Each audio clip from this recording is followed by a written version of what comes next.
welcome back to the channel, and today we have a video that I've wanted to make for a while.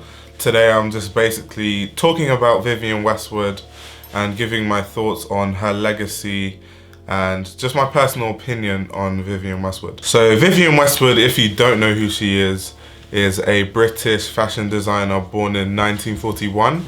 And what she's best known for is kind of being a big proponent and someone who played a big part in growing the punk rock fashion scene and the punk rock scene as a whole. She also changed how fashion is viewed and the way it's used, as she used fashion a lot of the time to push political agendas. So if you want to know what the Vivienne Westwood aesthetic is, personally, I don't like to put her in a box. A lot of people do associate her with the punk rock style. But like I said, even though she's known for punk rock, she kind of grew out of that, which I'll get into later. So I wouldn't say her style is any specific style in particular, but what people know her for is mainly the punk rock stuff.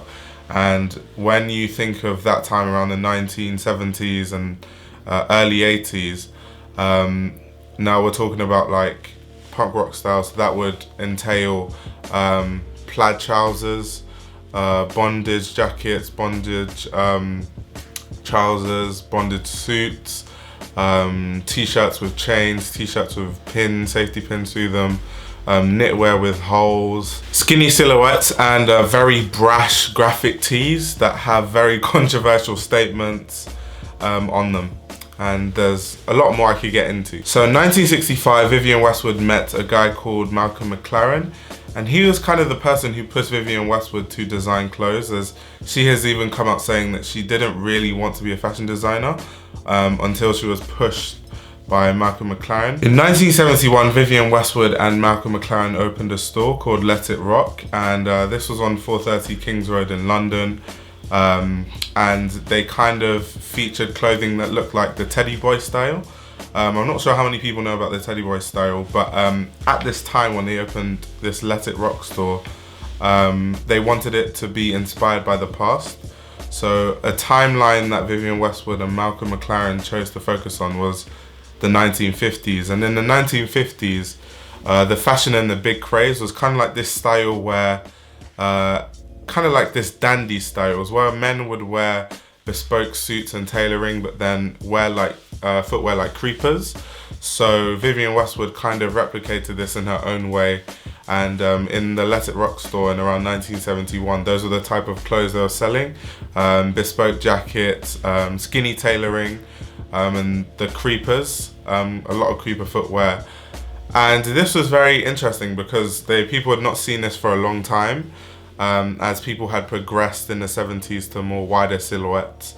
So the fact that someone was making skinny silhouettes was already moving mouse. And in 1973, the store was renamed Too Fast to Live, Too Young to Die. And this was more inspired by the 60s.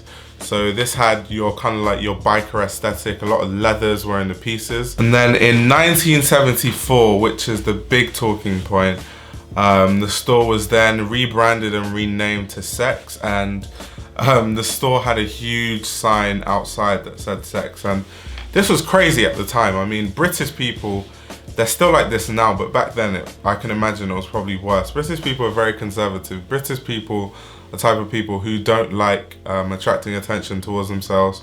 They'll rather just do what the majority is doing. They have this like collectivist idea, and you're kind of judged negatively if you have this like rebel mentality or you're anti-establishment. So the fact that there was a store with a huge Sex sign on 430 Kings Road, and remember this is in Chelsea, London, which had some of the wealthiest people. So this was just crazy. Everyone was talking about it. There were people so against it, protesting against it. People wanted it to be taken down, and this was kind of what then started to create the punk rock movement. The store was actually made this way because Vivienne Westwood had a growing interest in fetishization and that type of aesthetic in clothing.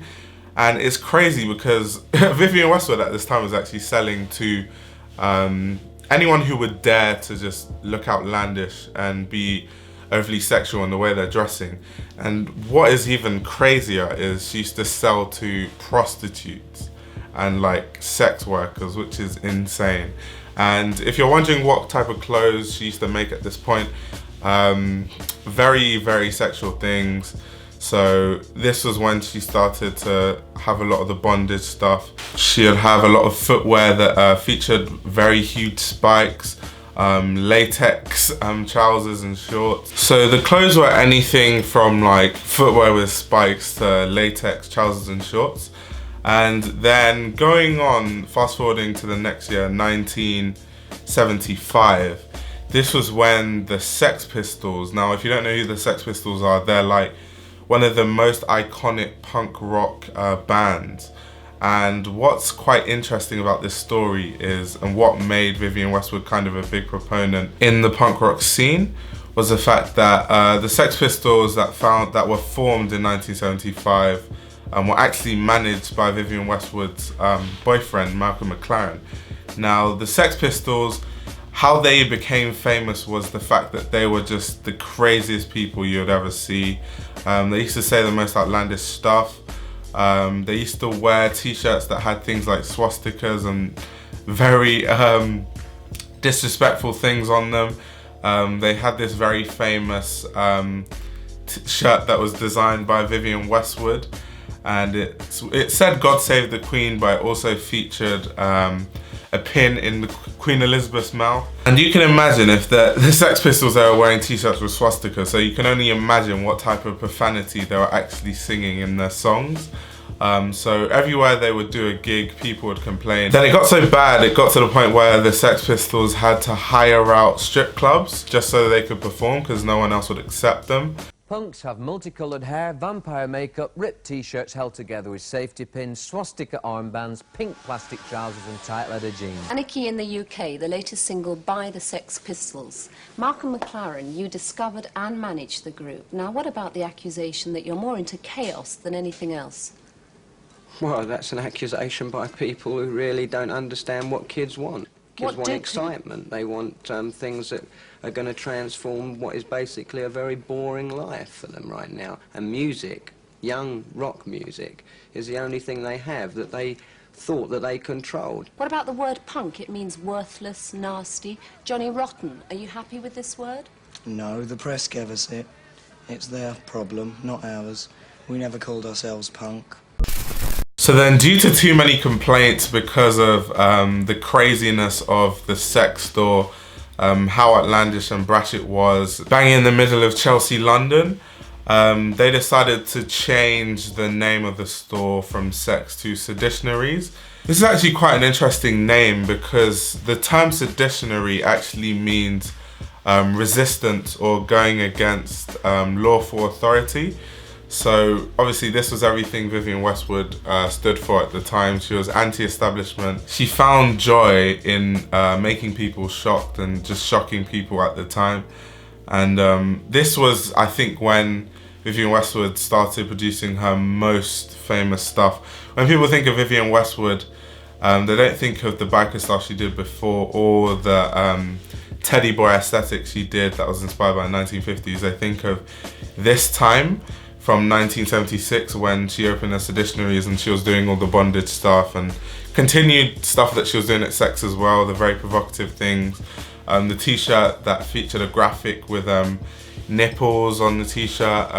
Obviously this was when she made the God Save the Queen t-shirt that's very famous, that was worn by the Sex Pistols. And the Sex Pistols, along with a lot of other punk rock artists at the time, all wore seditionary clothing, which is what brought Vivienne Westwood to the forefront, in my opinion. The fact that the Sex Pistols were always in the newspapers and always getting mass moving at the time, and they led to other punk rock groups coming to fruition, and they all wanted to be dressed by the Seditionaries.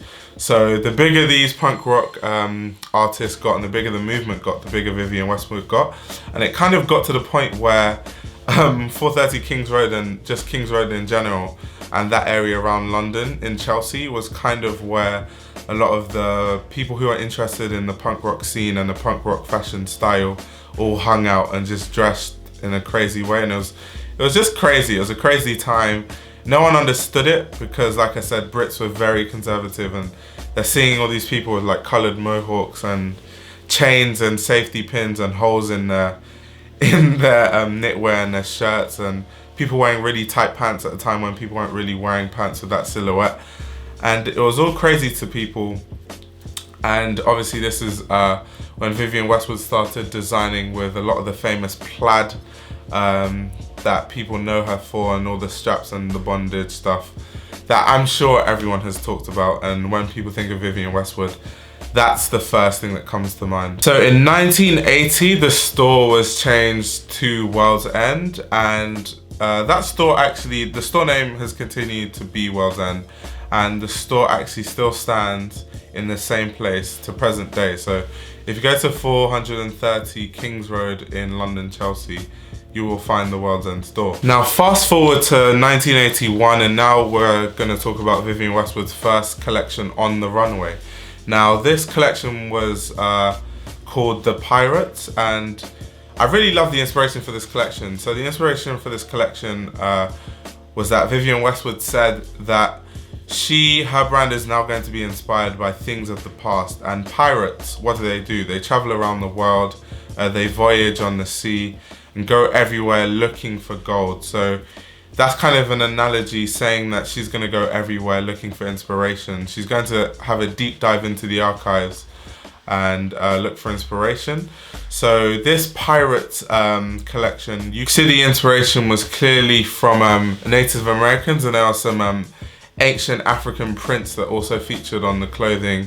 But at the same time, it was very conceptual, because some of the looks did, if you just looked at it for face value, some of the looks, they did genuinely just look like pirates. But basically at this time around 1981, which is why I don't like that, I get that Vivienne Westwood was very influential in the punk rock scene, but around 1981, this was when she was kind of getting tired and bored of the whole punk rock scene. At the time it was getting very notorious, and for all the wrong reasons that I don't think Vivienne Westwood wanted to be associated with. So this was around the time she was moving away from that. Also around this time, past 1981, Vivienne Westwood and Malcolm Mclaren, their relationship was kind of falling apart.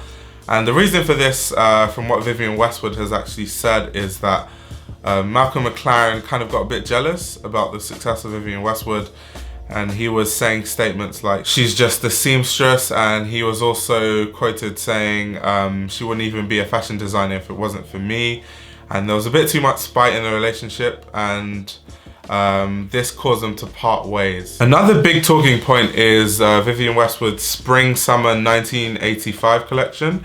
And in this collection, what made it really famous was the mini crinnies. Now, mini crinnies are kind of, so at the time, mini skirts were kind of seen as like a sexual thing to wear. It was like overly sexualized.